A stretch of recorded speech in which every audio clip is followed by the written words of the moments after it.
Gimana caranya kalau nanti kami berkurban, emang niatnya tuh lillahi ta'ala, bukan. Bismillahirrahmanirrahim. Halo semua, Assalamualaikum warahmatullahi wabarakatuh. Saya Dewi. Kali ini kita akan bincang-bincang tentang event yang akan datang nih sebentar lagi, yaitu Hari Raya Umat Islam, Hari Raya Idul Adha.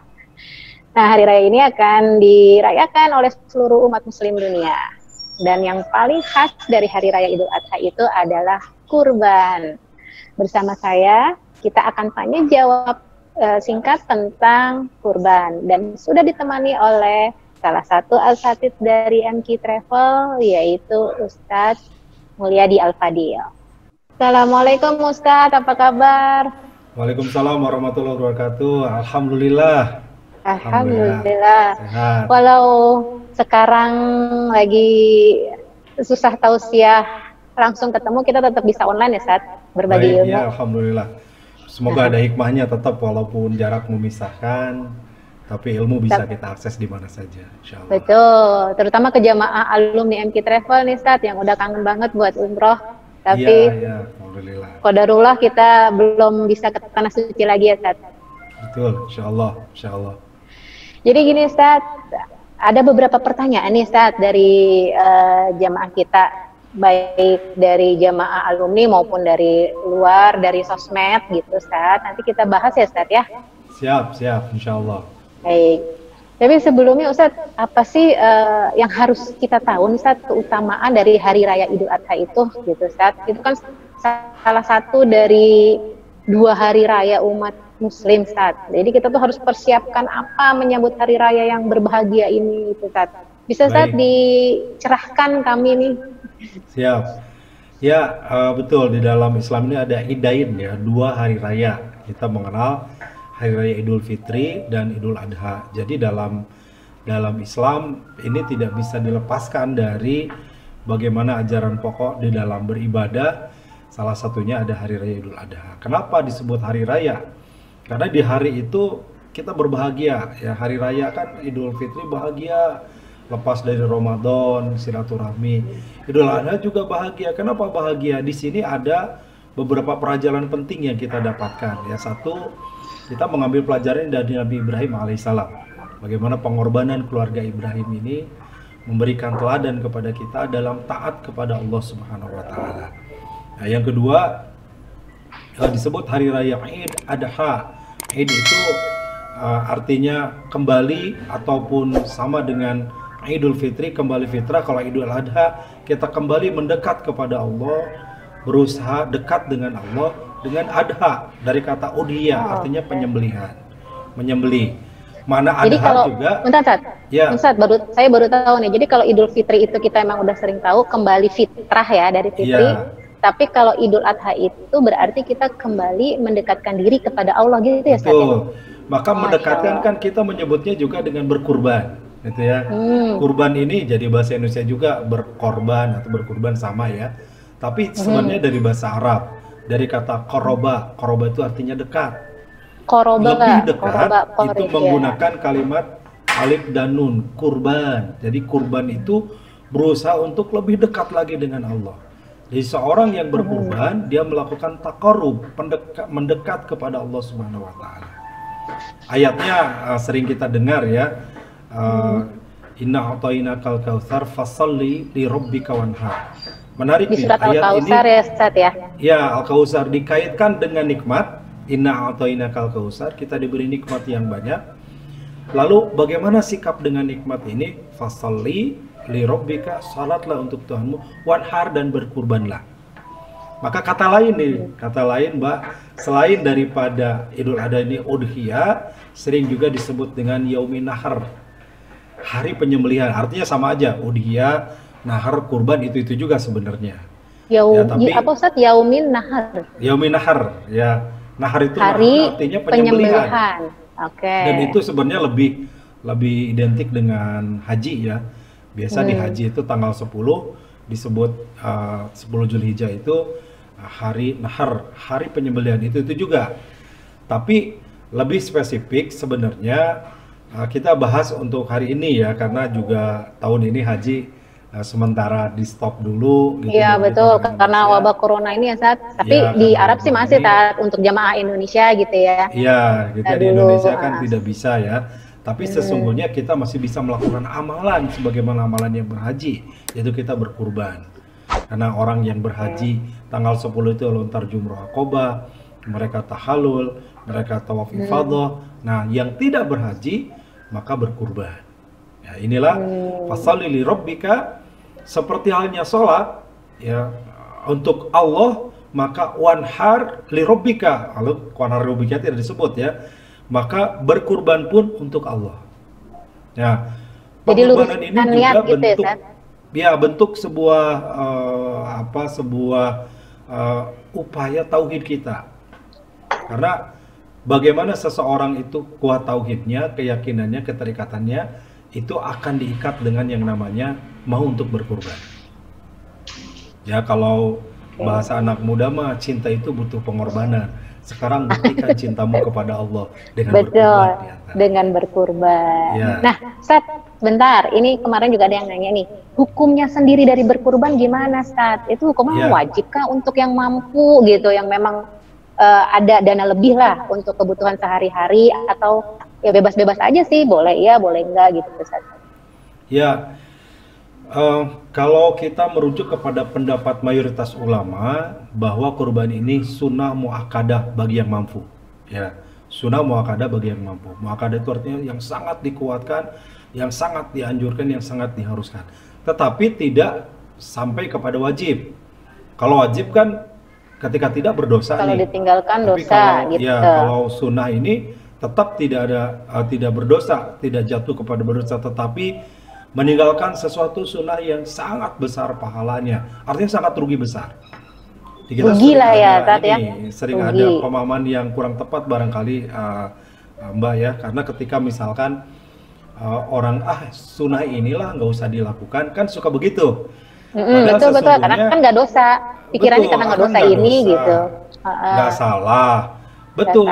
Tapi ketika tidak melakukan sunnah, dia tertinggal satu Rugi. satu kesempatan berbuat kebaikan. Artinya dia rugi. Ya, Hmm. ini kurban di tahun ini, tahun depan juga masih ada kurban. Belum tentu dia Belum tentu umur nyampe ya, Sat? umurnya ada tahun depan. Artinya kesempatan itu hilang, ya. Jadi itu yang Betul. pertama. Yang kedua, eh, kenapa para ulama mengatakan sunnah muakkadah? Ada sebuah hadis Rasulullah yang sangat kuat. Dalam hadis Hmm. itu Rasul menyebutkan, barang siapa yang mampu untuk berkurban dan dia tidak berkurban, fala yuqarribanna musalla. Jangan engkau dekat-dekat dengan tempat sholatku. Nah, Oke. artinya Itu kan kalau tidak diakui untuk sholat, jangan ke tempat sholat, lalu apa hukumnya gitu ya. Sehingga ada juga sebagian ulama yang dengan tegas bagi yang tidak mampu maka dia haram, dia tidak boleh tempat sholat berarti dia dianggap kafir. Itu makna yang lebih tegasnya. Ya, tapi hmm. secara hukum para ulama kalau kita mengambil pendapat mayoritas ini sunnah muakkadah berkurban ini. Ustaz, punten. Jadi tadi itu jelas sekali hadisnya, barang siapa yang mampu untuk berkurban, tapi dia tidak berkurban gitu, jadi jangan mendekati tempat sholat gitu ya. Iya, Dalam artian nggak dianggap gitu kali ya, Ustaz. betul. Jangan apa kalimat terakhir itu, jangan mendekati tempat sholat itu sebenarnya dimaksudnya seperti apa? Ya, jadi ini sebuah ungkapan sebenarnya ungkapan yang tegas, Sindiran ungkapan kali ya, yang Ustaz? tegas. Sindiran gitu ya? Ya, sindiran. Jadi jangan Aha. sampai untuk tidak melakukan. Itu sindiran yang Hmm. tegas. Walaupun tidak sampai kepada tadi ini wajib yang kemudian jadi dosa besar bagi tidak melakukan, namun menjadi motivasi yang besar justru untuk melakukan. Maka Rasulullah memotivasi dengan sebuah ancaman, fala yuqarriban musalla, jangan mendekati Oke, kepada tempat sholat. baik. Ustaz, ada pertanyaan nih, Ustaz. Eh, Assalamualaikum Ustadz, saya itu masih punya utang cicilan gitu, Ya, 1 bulan 2 juta, dan ini selama 1 tahun ke depan. Alhamdulillah untuk membayar cicilan saya sanggup. ya, Nah sekarang saya punya uang lagi, Ustadz, uang lebih bulan ini 2 juta juga. Mending saya bayar cicilan atau mending saya untuk kurban, baik. Ustadz? Ya, kalau bicara cicilan, kelihatannya hampir sama ya kita orang-orang yang hidup dengan cicilan gitu. Seperti kita Yang penting nggak sama berbunga, itu. Tat. Kalau ada Ya, bunganya itu riba ya, Tat, betul. haram. Nanti paling lihat itunya ya. Tapi kalau cicil mencicil kan, Tuh. ya itu boleh-boleh saja. Hmm. Sepanjang kita sanggup dan memang ada prediksi. Nah, kalau pertanyaan Hmm. tadi, dia untuk mencicil juga ada kemampuan mencicil setiap bulannya mampu dan bisa menyisihkan untuk kurban, maka itu hal yang baik. Jadi dia berkurban ya bisa dilakukan, mencicil juga tetap dikerjakan. Bisa. Insya Oke. Allah kalau dengan kurban mudah-mudahan cicilannya segera lunas Segera gitu. lunas, betul ya, Tat. Iya. Jadi intinya dia boleh berkurban, tapi dengan Boleh. catatan cicilan berikutnya itu memang dia punya kesanggupan untuk membayarnya gitu ya, Tat Iya, ya. betul. Oke, Insya Allah. alhamdulillah. Lanjut, Tat, ada lagi yang tanya nih, hewan kurban itu kan banyak jenisnya, Tat. Ada Iya, kambing, domba, unta gitu ya, Tat. Nah, betul. ada yang tanya, ada nggak sih memang dalilnya gitu, kalau satu ekor sapi itu memang untuk 7 orang gitu? Ya, jadi ada sapi dan ada kambing ya. Hmm, Kambing dan unta. Mungkin di kita di Indonesia nggak ada unta unta. ya, tapi di Di luar sana di ada unta. Palestina banyak tuh, Tat, Di, di di Palestina, di Arab. Palestina unta ya Hmm, bisa. hmm, Nah, jadi tentang kambing ini Rasulullah SAW bersabda yang diriwayatkan diriwayatkan oleh Imam Tirmizi ya bahwa Rasulullah hmm, menyampaikan seorang sahabat menyampaikan fi ahadi Nabi kami kata sahabat ini berserta Nabi Shallallahu Alaihi Wasallam yudha bisyatin anhu wa an ahli baitihi. Maka Rasulullah menyampaikan ya setiap orang itu yudha bisyatin, satu orang dengan satu ekor kambing ya. Anhu wa an ahli baitihi, baginya dan juga untuk keluarganya. Jadi satu orang satu kambing dan mencukupi untuk satu keluarga. Satu keluarganya ada 6 orang, mungkin 7 orang, mungkin 8 orang. Kurbannya satu hmm, orang itu udah cukup memenuhi hmm, keluarga itu berkurban dengan satu kambing. Tapi atas nama satu orang. Itu yang hmm, pertama. Yang kedua tadi sapi. Ya, bagaimana dengan hmm, sapi? Sapi pun bisa menjadi barang ataupun binatang yang dikurbankan ya. Sapi atau hmm, unta. Dalam hadis Rasulullah SAW bersabda bahwa eh, sapi itu untuk 7 orang dan hmm. unta untuk 7 sampai 10 orang. Ini ada Itu riwayat yang dalilnya ada ya, Tat? ada Dalilnya ya atau hadisnya sebagaimana ada gitu ya? dalam hadis yang diriwayatkan juga oleh Imam Tirmidzi, ada juga dalam riwayat Imam Ahmad itu Hmm, eh, bahwasanya Ibnu Abbas meriwayatkan kunna ma Rasulullah sallallahu alaihi wasallam fi safarin. Kami dalam satu perjalanan kata Ibnu Abbas melakukan perjalanan dengan Rasulullah sallallahu alaihi wasallam. Fahadarul adha fashtarakna fil baqarah sab'atan wa fil ba'iri asyratan. Maka kami bersyarikat ya berkumpul atau melakukan penyembelihan fashtarakna fil baqarah sab'atan, untuk seekor sapi itu 7 orang, wa fil hmm, ba'ir asyratan, dan untuk unta 10 orang. Ya, ini hmm. hadisnya tadi riwayat Imam Tirmidzi, juga dari riwayat Imam Ahmad, diterima dari Ibnu Abbas.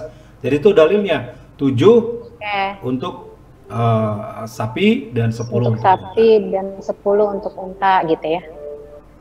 Oke, Ustadz. Masya Allah ilmunya luar biasa nih. Jadi menambah kita lebih paham. Hatur nuhun Ustadz, terima kasih banyak. Sami-sami ya. Teman-teman, demikianlah bincang singkat kita bersama Ustadz Mulyadi Al-Fadil. Beliau adalah salah satu Ustadz pembimbing di MT Travel. Semoga ini manfaat. Kali ini kita bahas tentang kurban, lain kali kita bahas tentang tema lain ya, Ustadz. Siap, insya Allah. Ya, dan jangan lupa untuk like dan subscribe YouTube channel kami MQ Travel. Insya Allah ini akan menjadi channel yang manfaat untuk kita semua. Jangan lewatkan kesempatan tahun ini untuk berkurban. Kalau kita punya uang lebih, ayo segera berkurban. Belum tentu tahun depan ada umur dan belum tentu tahun depan kita bisa berkurban. Demikian dari kami semua. Sampai bertemu di tayangan berikutnya. Assalamualaikum warahmatullahi wabarakatuh. Hatur nuhun Ustaz.